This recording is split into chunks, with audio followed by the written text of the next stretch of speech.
The Florida Gators defense was nothing short of horrible last year. This year, we expect it to be much better, but they've got a lot of battles to figure out on the defensive side of the ball.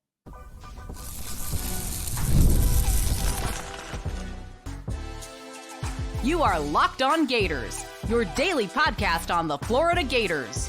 Part of the Locked On Podcast Network, your team every day. Hello, and welcome back to another episode of Locked On Gators, part of the Locked On Podcast Network, your team every day. Thanks for making Locked On Gators your first listen of the day. Every day we are available daily and free wherever in the podcast and on YouTube. Happy Wednesday. I'm Brandon Olsen. Find me on Twitter at WNS_Brandon. Find all my written work with Giants, Country, and NFL 33. Today's episode of Locked On Gators is brought to you by Game Time. Download the Game Time app, create an account. Use code Locked On College for $20 off your first purchase. Terms do apply. And yesterday we talked about the Florida Gators offensive position battles that they're going to be having during this fall camp, which yesterday was a media day, and we're in the swing of things now. But I am curious at cornerback what level of competition we'll see. I think pretty much all of us know that Jason Marshall Jr. is going to be starting at one of the outside cornerback spots. That's the expectation. And honestly, I don't even disagree with it. I've been very harsh on Jason Marshall Jr. I don't think that he should need to compete for that starting spot. He's going to, we're going to have an open competition. He's just got, both legs up already. So I do think that we'll see that competition there, but he's going to be a starting cornerback when it comes time to opening play versus Miami. He'll be out there. But opposite him last season was Jalen Kimber for the huge majority of the season. There were some snaps played out there by Devin Moore. I believe one start for Devin Moore last year, but is Devin Moore expected? Does he have the leg up right now over everybody else, or is this a truly open competition and they're just going to go, hey, whoever is the starting corner, whoever's the best corner during fall camp is going to be our starting corner? I'm interested to see that because don't forget, or not even don't forget, I think a lot of people know this. I think every Gators fan knows this like a back of their hand by now. Devin Moore has struggled through his entire college career to stay healthy. Whether it's been little injuries, long injuries, whatever it is, he's struggled his entire career to stay healthy. And when it comes down to football, the best ability is availability, and he has not been available. Just hasn't. So I'm curious how much of that is going to go into this. And even if he is, let's say they go into fall camp and Devin Moore is corner 2. That's it. You still need to have a lot of competition behind him. It's not just corner 2, it's the depth there as well. Because this is a really, just a roster with a lot of cornerbacks right now. You can look at this past cycle in 2024. You brought in Jameer Grimsley. You brought in Teddy Foster. You've got Jakeem Jackson. You've got Trikweze Bridges has played corner at Oregon, but going to be a safety here. You've got Devin Moore, Dijon Johnson. You've got Jason Marshall.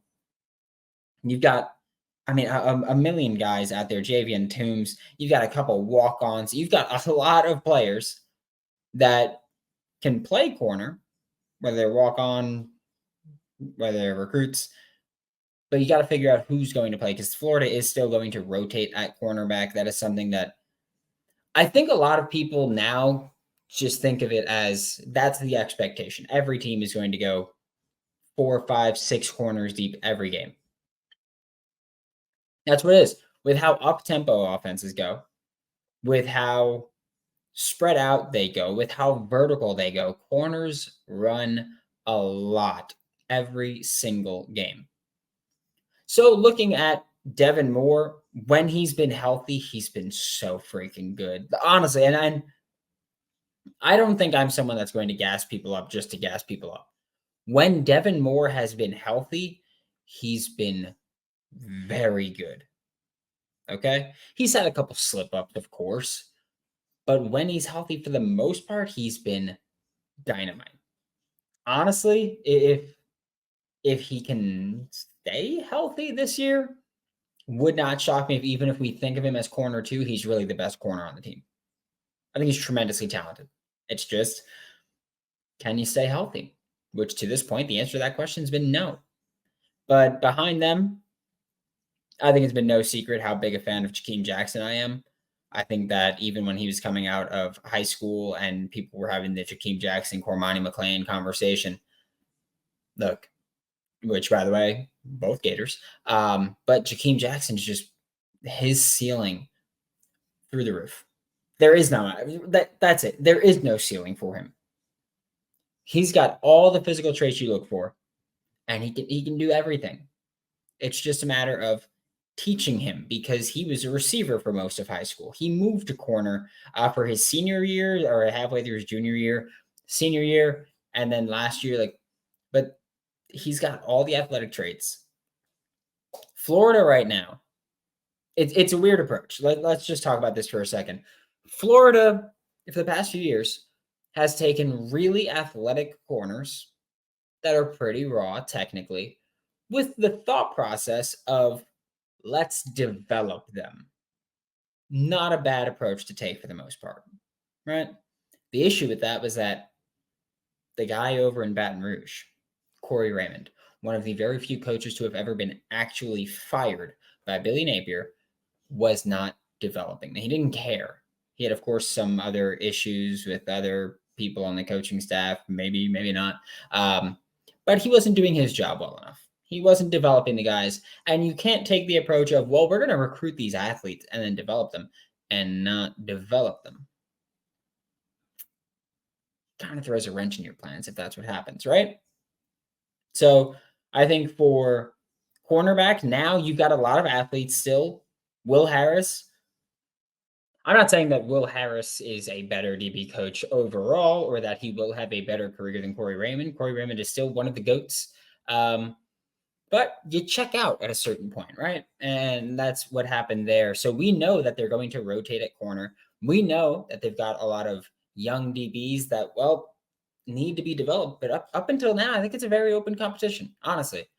I think that we can go into this similar to how we look at the offensive line at both guard spots. I think a lot of Florida Gators fans have accepted, hey, regardless of how you feel, you're probably going to go into the Miami game with Najee Harris and Damon George starting at guards.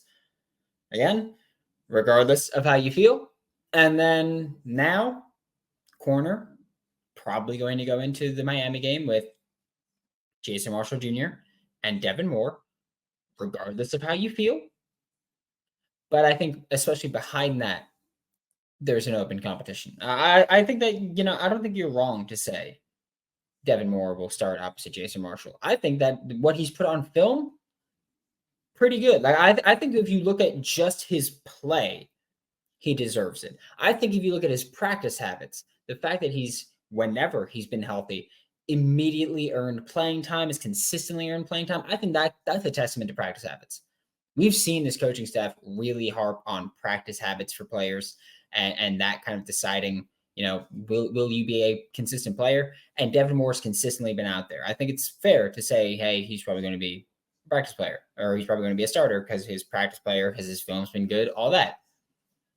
But corners are going to rotate. And Jakeem Jackson, Cormani McClain, Deshaun Johnson, Jameer Grimsley, Teddy Foster, a lot of names that can compete there and earn that playing time. And honestly, if all 6 of those guys play, I'm not going to complain. I think that'd be fine as long as they're playing well and continue to earn it. Cormani McClain is, of course, the guy that everybody's going to be like, well, how's he going to play? I've said, I think that his Colorado film was really bad. I don't think the coaching there was good, but I think that he was really bad in himself. I think that he was really raw coming out of high school. Physical traits that, when you see guys get drafted really early and you go, yeah, but they're really raw. It's like, well, they have the physical traits where if you can hit, they're amazing. I think Cormani presents that kind of challenge to the coaching staff of if you can get him to lock in and you can get him just developed more technically, you're looking at someone that's elite. Same thing with Jakeem Jackson. Same thing with Jameer Grimsley. Same thing with Deshaun Johnson. It's about the coaching staff developing these players and these players putting in the work that they need to put in. But either way, you've got a lot of guys in your secondary that you can look at and go, oof. If you develop them right, you could have the best secondary in college football. You can. I'm not saying this year, next year it would be. But if you can develop them right for this year, next year you can have the best secondary in college football. If you do your job, which this is a big part of this, right? It is about figuring that out and actually developing these guys. We are about to talk about, still in the secondary, what I think is the hardest position in football outside of quarterback. But first, we'll get to that next on Locked On Gators. Game Time is an authorized ticket marketplace of Major League Baseball, which makes getting tickets faster and easier. Prices on the Game Time app actually go down the closer they get to the first pitch, with killer last-minute deals, all-in prices, views from your seat, and the lowest price guaranteed. Game Time takes the guesswork out of buying MLB tickets. Also takes the guesswork out of buying concert tickets. I went to go see that Mexican OT last week. Also takes the guesswork out of buying college football tickets. I bought my tickets for Miami at Florida a few weeks back. I found a good price. Section I want, section 16, front row. We'll be there. Just saying.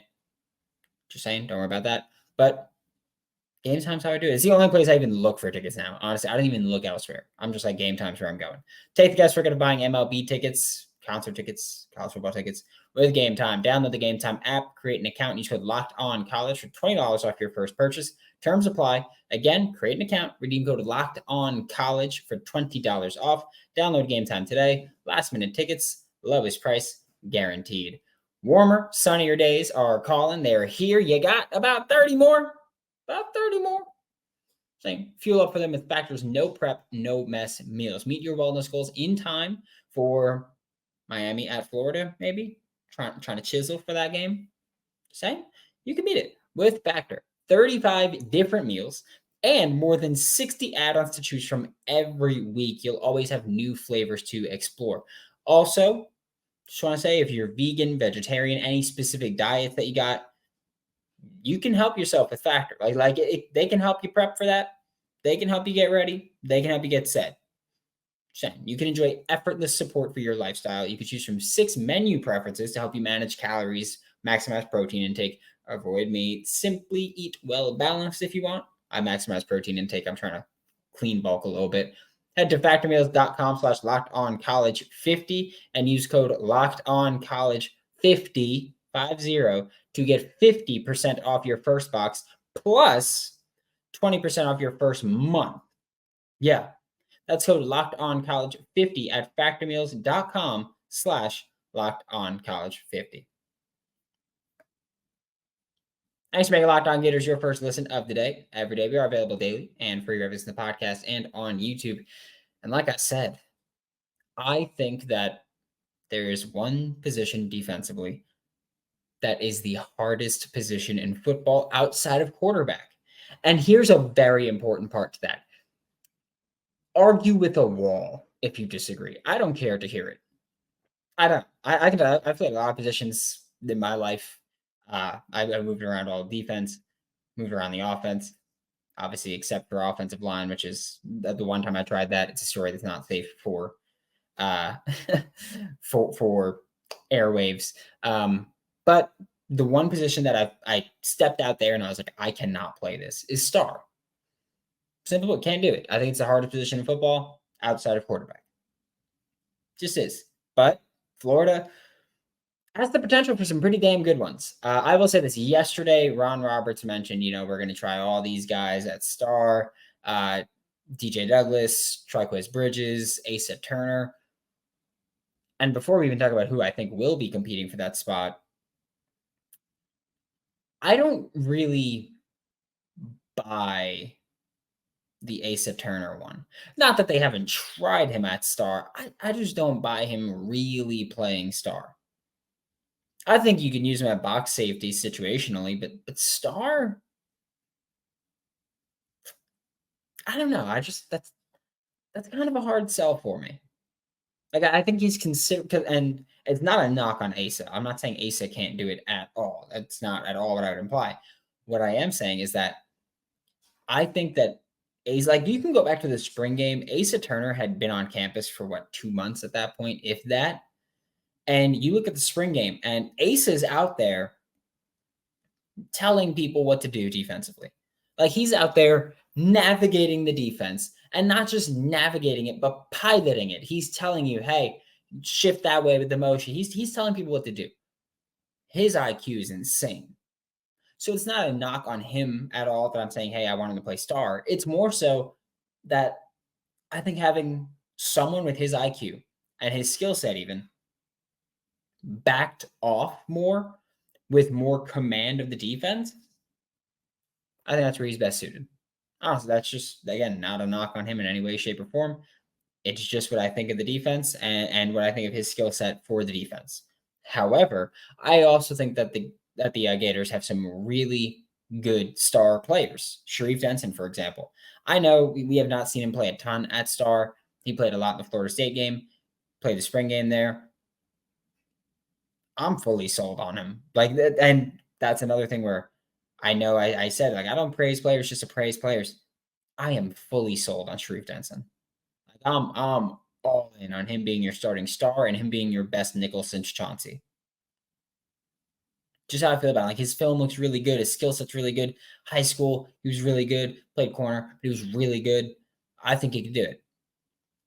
I think that Sharif Denson will win the star battle. I think that we see either Aaron Gates or DJ Douglas as his immediate backup. I understand having Triquez Bridges in the competition. Something about just Triquez Bridges' skill set doesn't yell star to me. It's just tough for me to go, oh yeah, you're 6'2", 6'3", you're gonna be great at star. It's just that's really tall, and those tall guys aren't usually as shifty, and you have to be really shifty to play star because you're gonna be playing man coverage on slot receivers. And unless you're jamming them to the ground, it's really tough. So for me, I look at that as I don't see Triquez Bridges really playing there too long. I think that he could rotate in and maybe situationally play there. But as far as long-term playing star, I don't think that that's best for him. I think playing safety straight up is the better position for him. You look at the rest of the guys at star, Sharif Denson's what? 5'11", 6 feet. Aaron Gates, maybe 6 feet. I don't think he's too much taller than that. Even if he is, he's half an inch, which again is different from 6'2", 6'3", right? DJ Douglas isn't tall. He's another 5'11", 6 feet. He's a similar frame to Sharif Denson. Asa, big. The only reason I could see Asa and Triquez Bridges playing out there is if we're talking about specific situations where they're looking at what the offense is doing. They're yeah, they're going to run the ball here. Let's get more bodies in the box that are ready to hang and bang. But even then, I think that comes with the territory of playing star. So I think Sharif can do that. I think Aaron Gates can do that. I think that Josiah Davis can do that, who I haven't really talked about. But again, another player, really young. I don't think that he's going to start there. I don't think he's going to be even star 2. But I think long term could be a guy there. I also see him as maybe switching to safety full time, or not even switching to just playing safety full time. We'll see there, but I think Sharif Denson wins it. And then I think Aaron Gates or DJ Douglas are the next 2 up, which again, going to play a lot. I think that DJ Douglas is someone that his skill set is better suited to play star than safety. My main concern is that he did have some tackling issues at Tulane. Nothing was bad, just had some issues with it, with consistently finishing and driving guys back. I need to see a little bit more from him there. That's why I'm not fully sold in. But also, I think that he is one of those guys that he can be shifty enough, and he's got years of experience playing college football, where Sharif Denson, second year in college. Aaron Gates, second year in college. Josiah Davis, first year in college. I think that when you look at DJ Douglas, you look at someone where you can go, all right, I can see him stepping in, playing, and being especially that veteran presence that you need in the room. That's how I look at him. I look at him as a veteran presence that's going to be your star 2 or star 3. I think that they'll all play. I think that we see a lot of positions rotate more this year because they're way more confident in the depth. Keep guys fresh. It's like the wear and tear system in college football 25, right? Keep guys fresh, rotate when you can, and especially when you have good depth, rotate them and play them because it's not going to be much for sacrifice. So I think that Sharif Denson, Aaron Gates, DJ Douglas are your main guys playing there. Josiah Davis, I could see him playing Samford quite a bit. Had a good spring game. Just, I think the Florida at star right now just has their dudes. And yeah, it's nothing at all against Josiah Davis or against Triquez Bridges or Asa Turner. It's just how I think things shake out in the long run. We do have to get down to the line of scrimmage, down to the nitty gritty. We will talk about that big end spot next on Locked On Gators. Passion, drive, and patience. That's the formula for winning championships. And it's also what keeps your ride or die alive. eBay Motors is everything you need to maintain your vehicle and level it up to peak performance. Superchargers, roof racks, exhaust kits, LED headlights, and more. Whether you're into speed, power, or style, eBay Motors has you covered. With over 122 million parts for your number one ride or die, you'll always find exactly what you're looking for. And with eBay Guaranteed Fit, your parts guaranteed to fit your ride every time or your money back. Because with eBay Motors, you're burning rubber and not cash for the parts you need at the prices you want. It's easy to make your car the MVP and bring home huge wins. Keep your ride or die alive at ebaymotors.com. Eligible items only. Exclusions apply. And eBay Guaranteed Fit is only available to U.S. customers. Thanks for making Locked On Gators your first listen of the day. Every day, we are available daily and free reviews in the podcast and on YouTube. To wrap up today's show, we are going to the big end spot, which the big end spot is the 3 tech, if you want to call it that. It's the big boys next to the nose tackle, in between the nose and the jack linebacker, really. It's the guy that you look at as he is your 3 tech. He is your defensive tackle. Like, that's the big end is really defensive tackle. It's how so many people think of, like, oh yeah, if you're playing end in a 3-4, you're a D tackle in a 4-3. It's kind of like that. Okay? Where in a 3-4, again, just historically, 3-4, you got your nose tackle there. That's still there. And then you got big ends. Yeah. 4-3, you got your nose tackle, and then your pass rushing defensive tackle, who's really your 3 tech. That's the big end in Florida's defense. So and 3 tech is just on that shoulder of the guard. So your big end last year was Caleb Banks. Wasn't really productive. Wasn't really super impressive. He had his moments. He flashed. He did. But consistently, he just wasn't there. Then, this past offseason, first off, Caleb Banks relevant. This past offseason, we've heard so much about Caleb Banks developing and taking that next step. And I've said before, like, I think he's a Gerald Chapman kind of player. Gerald Chapman has defensive linemen that are really aggressive, fire off the ball, shoot gaps, and again, the approach is kind of stop the run while you're rushing the passer. That's the plan. Caleb Banks does that well. Like that's what he's built for. He's not built for the 2-gapping style that they like.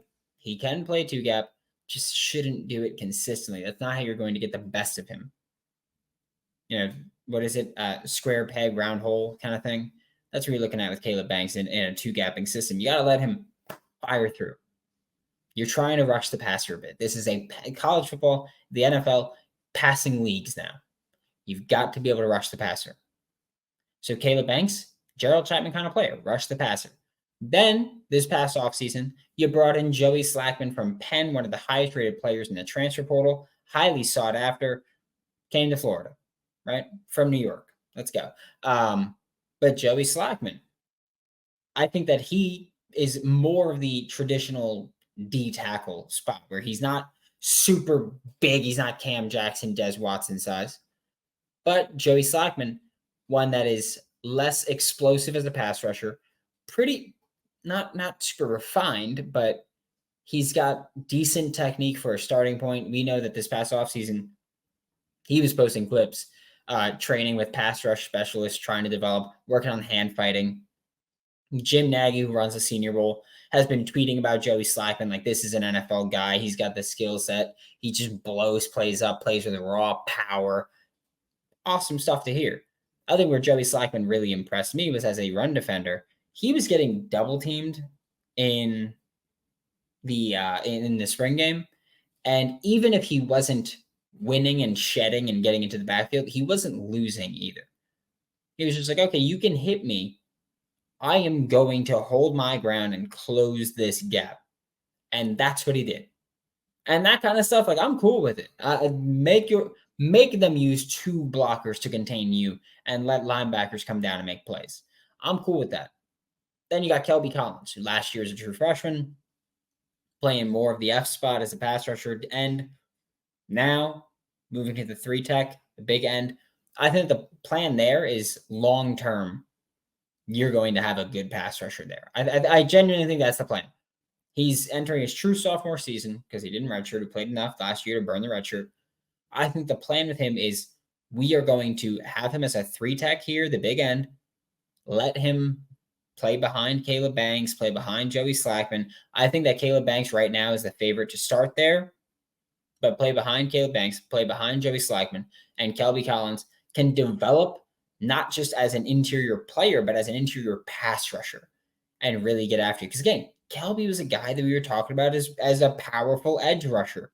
Now they're like, you know what? Let's put him closer to the quarterback, right? Quickest way from point A to point B is a straight line.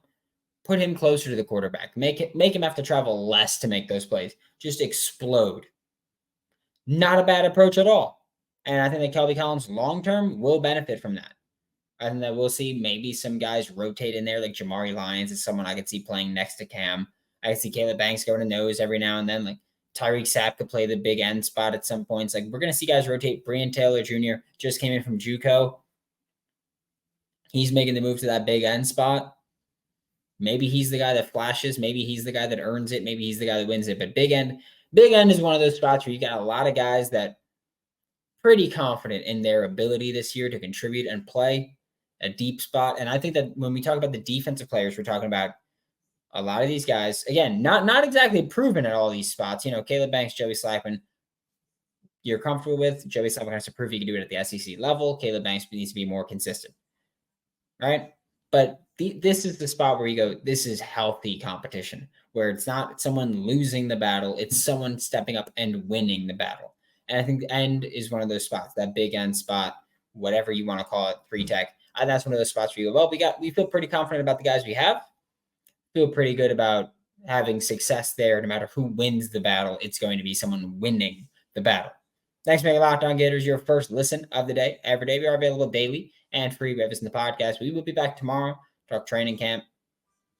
Talk more Florida Gators football. For Locked On Gators, I'm Brandon Olsen. Don't forget to follow me on Twitter at WNS_Brandon. Find all my written work with Giants Country. Find our Dynasty series with Whole Nine Sports, WHOLENINE Sports on YouTube. And I will see you all next time.